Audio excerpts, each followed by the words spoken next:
Veandercross, Big V, Vandy, the Wanganui Express, call them what you like, but the names all mean the same thing. A horse that became a pin-up for New Zealand. He's a bit of a character. His best mate is Bessie the cow. Half of New Zealand think they own him. Wanganui would have it another way. He's their horse. He's one of New Zealand's finest athletes. He's a history maker. His name? Veandercross. He's the spirit of racing. His racing story reads like a fairy tale, and for owner Chris Turner, it was a dream come true. At his first ever horse sale, Turner took out a loan and bought for $1,400 an unraced grey lavender mare in foal with a crossways colt at foot.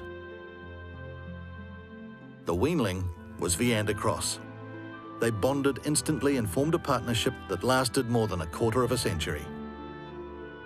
Armed with knowledge from books on raising racehorses, the teacher went to school on the young Veandercross. The racing style that would thrill crowds was evident at his first race at their home track in Wanganui, last most of the way before blitzing the field for victory.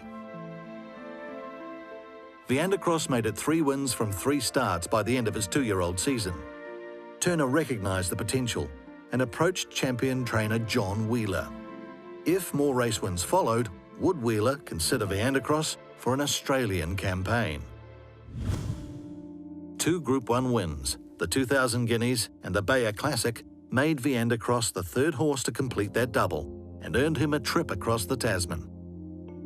Turner handed over the reins to Wheeler and worked as the foreman when they went to Australia, along with co-owner Basil Turner, Chris's dad, also ready to lend a hand. Wheeler acknowledged not many people would be so selfless with an informed galloper.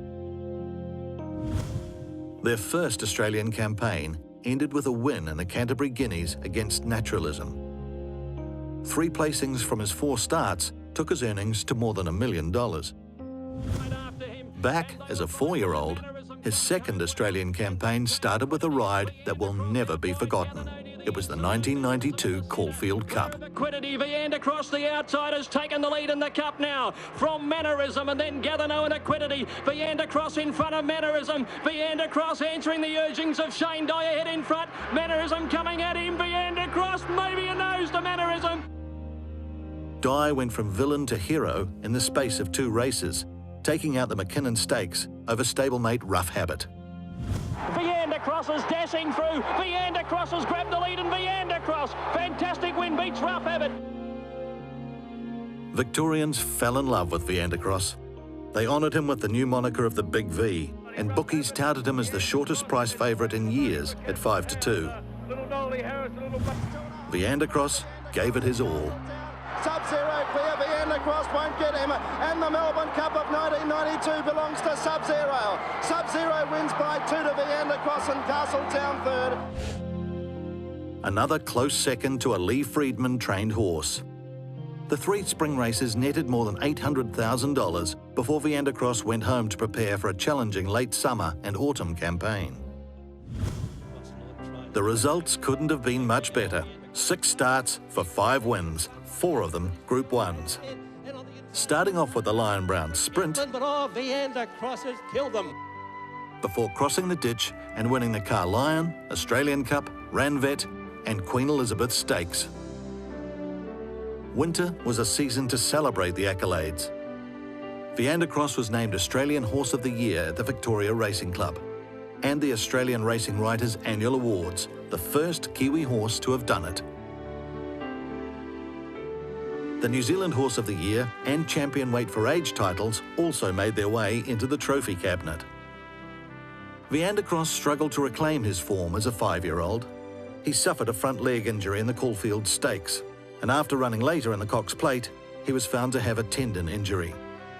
Turner decided to retire him as a 9-year-old in 1997. From 40 starts, Veandercross recorded 15 wins, 9 seconds and 4 thirds, for career earnings of more than $3.5 million. 8 of them were Group 1s. The end came for Veandercross at the age of 26, when a foot infection threatened to cripple him. Turner said goodbye to his old mate, who always gave it his best, on Caulfield Cup Day 2014.